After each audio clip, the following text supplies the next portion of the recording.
everyone, it's Andrew Jeffress with the Alliance for Innovation and Infrastructure, otherwise known as AII. And today I have the unique pleasure of speaking with the chairman of our advisory council, Christopher Hill. For those of you who don't know, this year marks our fourth annual Energy Month, which takes place during the month of August, where we educate the public on various energy resources and also speak with industry professionals to gain a deeper insight into the energy resource relevant to their line of work. Chris, to begin, I would love for you to talk briefly about what you do and the impact of your work.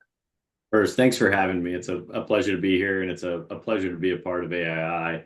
I've been a small part of the organization for a short period of time, but I'm just incredibly impressed with the caliber of people and content that's coming out of this organization and the level of objectivity and the desire to get results. So thank you for what you're doing and everybody at AII for what they're producing.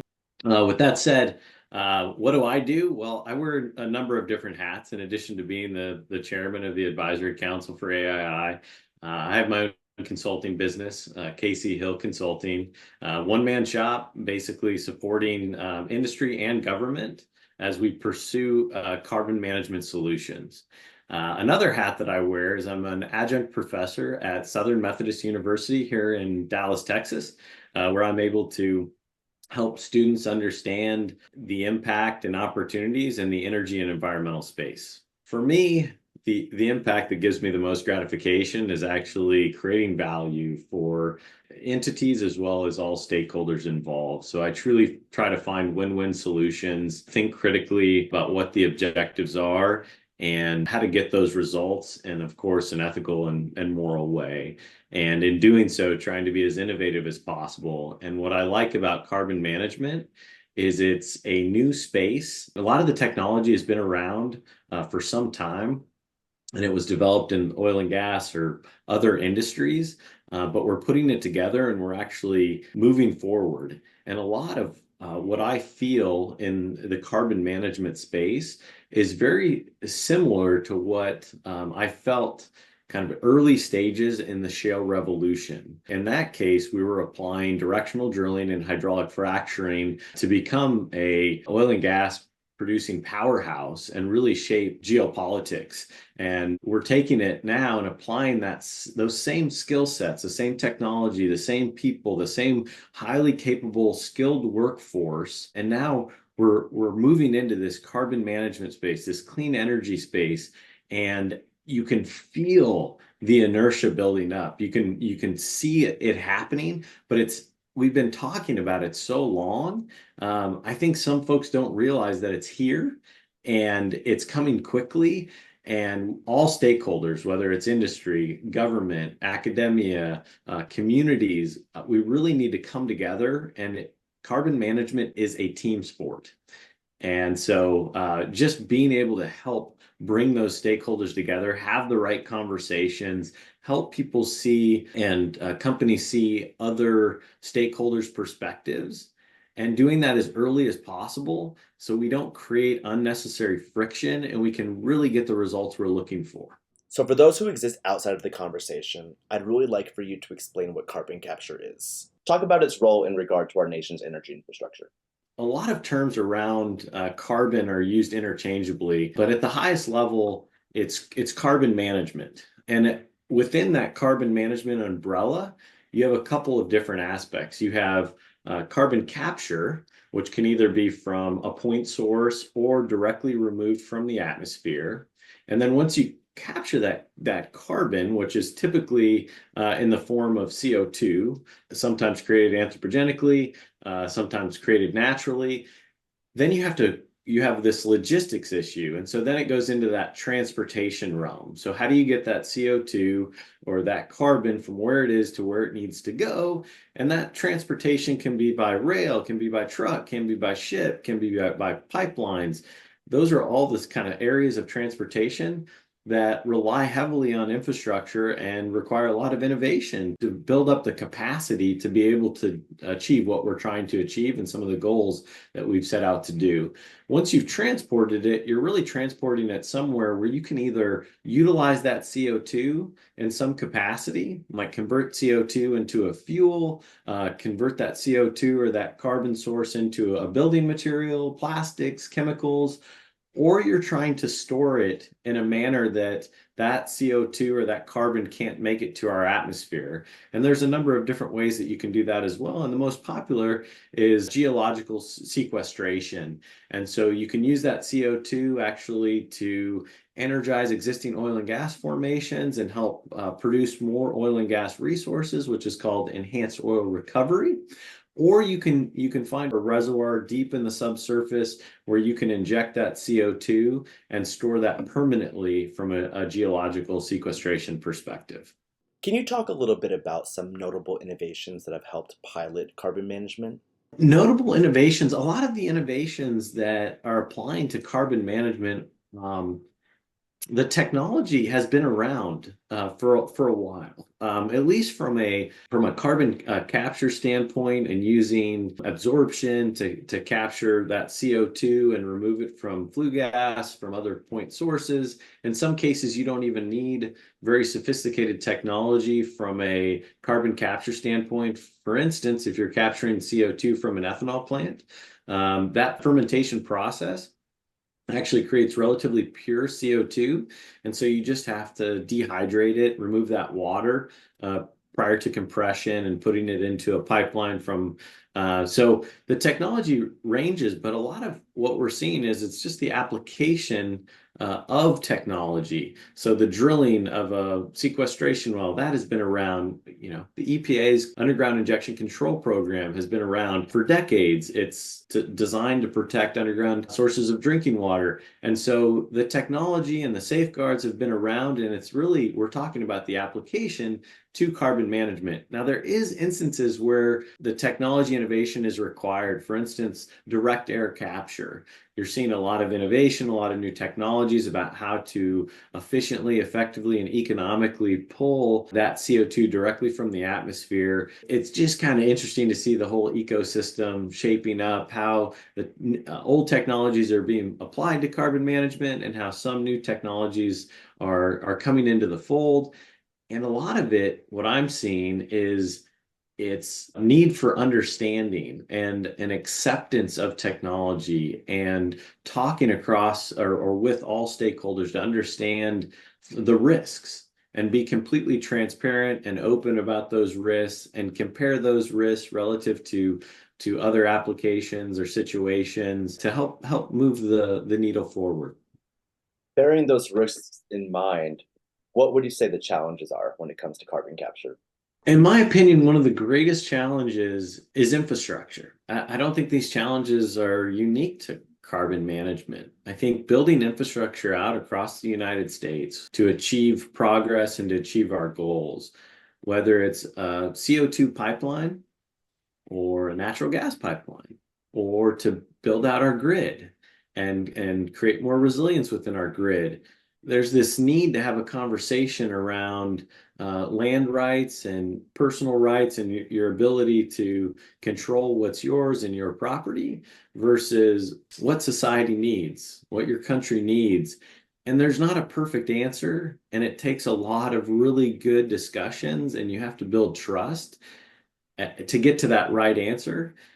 And that is, I think, the biggest challenge is we see just this unnecessary friction, this lack of trust, and there is a need to kind of overcome that to create progress and make sure we're equitable to all stakeholders in the process. In terms of need, is there a higher demand for this in one place over another? Carbon management in general has a lot of factors that play into where the demand is, right? I think in general, the demand is around meeting climate change goals. But in order to create progress or to develop a project that's viable, economics have a big role to play in that. Starting off with carbon capture, what we're seeing in the ecosystem is the lowest cost of capture point sources are where folks are targeting and investing first, which just makes sense. So if you're pulling CO2 off an ethanol plant and it's relatively pure CO2 and you just have to dehydrate it and compress it, well, that's a lot cheaper than if you're trying to pull CO2 off of a power plant where that flue gas is coming out with a lower concentration CO2. So you're going to have to concentrate it. it's hotter, and so the heat may be an issue. You may have more impurities. And so economics is playing a big role in where the energy is getting applied in this carbon management space first. Permitting and regulatory constraints also play into factors. So what you're seeing is in the sequestration realm or the storage realm for CO2, the EPA has blanket authority over the UIC program, or the Underground Injection Control Program. Class 6 wells, which are for CO2 geologic sequestration, there is only currently 3 states that have an ability to manage that themselves or have primacy over that permitting process. And that includes North Dakota, Wyoming, and Louisiana. And there's other states that are seeking primacy as well. But what you're seeing is where the lowest cost of capture can take place and where the states have primacy is where most of the activity is going. Also, there's this other factor where you're seeing the federal government invest in carbon management.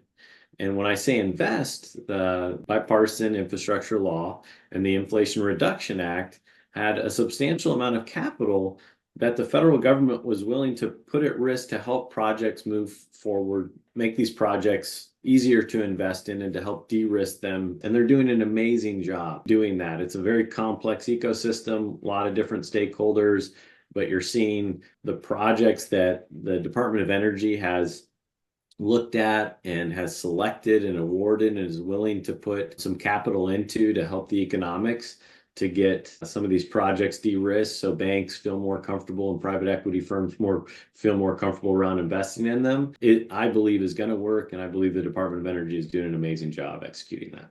Well, I can definitely see why trust is important in that scenario. Absolutely. Yes, absolutely across the board. It's not just as simple as you're building out, you're capturing at an individual point source location and it's all contained within the fence lines of that facility. If you're trying to build out a system, a carbon management system across the United States, it's a network and it's complicated. You know, networks evolve organically. There's a lot of different stakeholders, a lot of different interests and how they play out and just facilitating those conversations and helping come up with good solutions and help as we're going through this process together. Like I said, carbon management's a team sport. It's very important that we're all very open, transparent, accessible, so we don't destroy trust in the process. Because the way the public looks at this is we're all in it together. And if a project does something that, you know, isn't equitable to a community, it's not just that project or that entity that's going to get hurt. It's all the projects, everything moving forward in this space, and it'll slow us all down. So we have to try to execute flawlessly. We have to bring everybody along for the process, and we just got to be really careful and sensitive about those kind of things. What do you think the timeline looks like for this? I know that you said earlier that, the technologies have been around for a while. Why now? Why now? I do think a lot of the government stimulus and the help de-risking these projects, $85 per ton is now the going rate for CO2 that's sequestered. And so that just completely changes the economics for these projects. And so I think that's kind of what gets us off the ground. I do think companies in the energy space and new startups just have a greater appreciation for the environmental aspects of it. And so you're seeing that play into everything. So you have this carbon credit, tax credit through the IRS as part of some of this legislation that has come through. It's $85 per ton. But you're also seeing this voluntary carbon credit market that's starting to evolve, and all of that drives the economics of these projects, and de-risking them. And so when you see companies like Microsoft or the Googles or the Amazons starting to buy voluntary carbon credits, it just gives these project developers more confidence that they're going to get the returns that they need on their investment. Well, let's make a small shift here. What would you like the public to know? I would like the public to know that the technology associated with carbon management has been around for a long time. It is a safe technology. We can apply it safely. It can be constructed within their communities in a way that minimizes impact. There are risks to any industrial activity. So understand those risks, get involved in the process as early as you can as a community, utilize objective entities like AII to come in and help brief you on topics if you need another party. There's other entities that are nonprofits that I've seen doing a lot of great work in this space, the Great Plains Institute, the Carbon Capture Coalition. Utilize those independent resources to educate yourself. When companies and project developers set up community meetings, make sure you attend. Make sure you attend with, critical thinking, but curiosity. Be open-minded. Um, I wouldn't go into those situations adversarial. The project developers and the communities all want the same thing. They want to help each other find those win-wins economically, environmentally, socially, you name it. And so just participate in the process and learn as much as you can. And if you're a community that has a resource or an opportunity, for example, if you have an industrial source that has a high emission of pollution that bothers you as a community, you may want to approach that industry and say, have you thought about carbon capture? Because there's a lot of co-benefits when you capture CO2. You're also having to remove some of the other pollutants in that process, and you can have a broader implication. So rather than communities waiting for projects to come in and develop, the communities can take ownership and actually learn about these technologies and kind of what's going on in this ecosystem, and maybe even create a pool in that situation that benefits the community and economically from a workforce perspective, environmentally and from a health perspective. Like I said, be open-minded, think critically, and be curious in this process. There's less of a separation between energy development and sustainability. These two worlds are coming together, and the stakeholders involved are realizing that.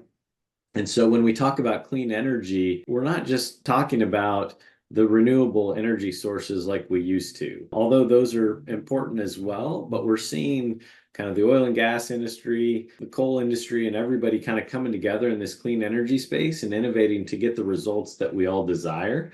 I've really appreciated seeing academia actually see that there's a role for them in this process. For example, at SMU, where I'm an adjunct professor, in 2025, they are starting a program through the Cox Business School that is a master's in energy and sustainability. And so we're seeing less of, hey, I can get a master's in energy or sustainability. And you're seeing those come together, and people and folks realize that we don't need to be educating our students or talking about these two subjects separately.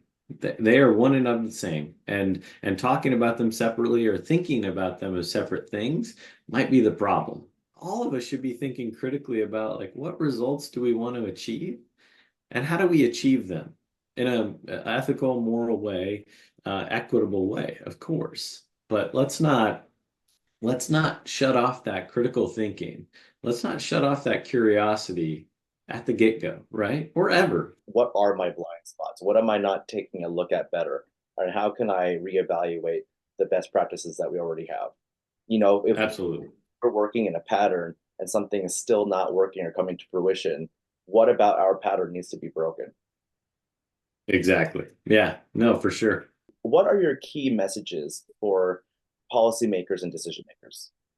Policymakers and decision makers, I think, in my opinion, their role is to help facilitate that conversation and to make sure that the process is executed in a transparent way. And so the availability of information, and also, if they're new to this technology, don't be afraid to reach out to, neutral parties like AII and some of these other nonprofits if they need to get briefed on this technology. If it's new to them, although it's not new technology, it is new to the public, and it may be new to policymakers. And there's just a lot of folks out there, technical professionals and nonprofits and entities like AII that can help shave the steepness of the learning curve. Thank you so much, Chris, for being with us today. If you want to learn more, visit aii.org.